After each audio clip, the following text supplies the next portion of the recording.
Hello. আরে মামা পুরা চিল অবস্থা। আর ঠিক আছে, ওকে, কোনো সমস্যা নাই। শুন, সারাদিন ঘুরমু ফিরুম, ভাই ব্রাদার মিলা চিল করুম বেটা। হ্যাঁ ঠিক আছে। আর গাড়ির টাকা ওইটা খরচ আমি দিব না, মাল পানি যা লাগে ওটা আমি দিব, ওটা সমস্যা নাই। আচ্ছা রাখ। কি?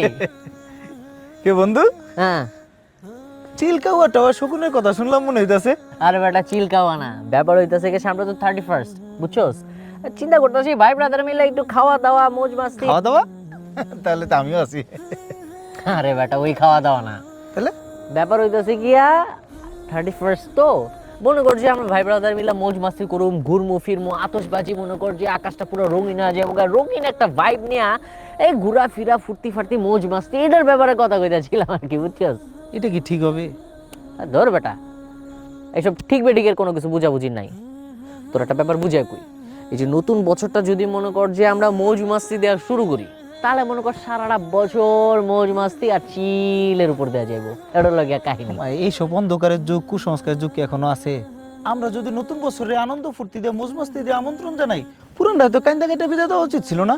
দেখ ভাই, ভাই ব্রাদার মিল্লা ঘুরমু, আনন্দ ফুর্তি করুম, মৌজ মাস্তি করুম, এই সবের ভিতরে এত কিছু চিন্তা করার কোনো দরকার আছে? অবশ্যই আছে। কেন আছে দেখ, এই দেখ। বাংলাদেশে গত 5 বছরে 31st নাইটের আতশবাজির কারণে 280টিরও বেশি অগ্নিকাণ্ডের ঘটনার পাশাপাশি শুধু গত বছর 2 শিশুর প্রাণহানি ঘটে।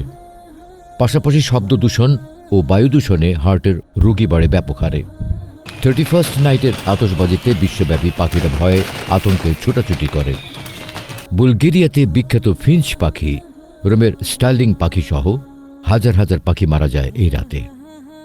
এই রাতে বিশ্বব্যাপী মদ বিক্রি কয়েকগুণ বেড়ে যাওয়ায় মাতাল অবস্থায় ড্রাইভিংয়ের ফলে সাধারণ দিনের চেয়ে এই দিনে অ্যাক্সিডেন্ট প্রায় 117% বেশি হয়। অ্যাক্সিডেন্টে প্রায় 42% মৃত্যুর কারণ মদ। অথচ বাংলাদেশে এই সময় প্রত্যন্ত জনপদের মানুষরা প্রচণ্ড শীতে খুব কষ্ট পায়। তাই একদল মানুষ এসব 31st নাইটের মতো থার্স্টি দিবস পালন না করে দূর দূরান্তের শীতার্ত মানুষদের জন্য গরম কাপড় ও খাবার নিয়ে ছুটে যায়। এবার ভাইবা দেখ, 31st নাইট পালন করে নিজে মরবি নাকি অন্যের মরার কারণ হবে? এই কিরে, পাপ্পিরে পাইলি কই? তোর ওই জায়গায় কি করস? কি অবস্থা ম্যান? আরে বেটা, একদিকে হাঁসের মাংস আর ভুনা খিচুড়ি, অন্যদিকে হিসাব নিকাশ। হিসাব নিকাশ? কি এর হিসাব নিকাশ, কত একটু শুনি।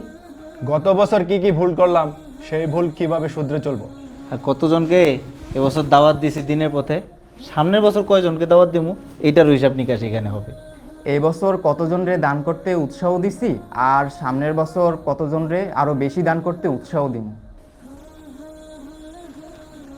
নে, তো এবার 31st নাইটে কি কি করবি সেটা ভেবে দেখ।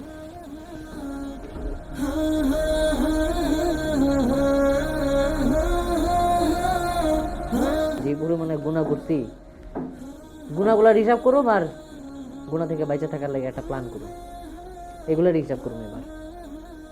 আর আপনারা যারা আমাদের এই কন্টেন্টটা দেখতেছেন, তারাও এখন থেকে প্ল্যান করেন গুণা থেকে কিভাবে বেঁচে থাকবেন।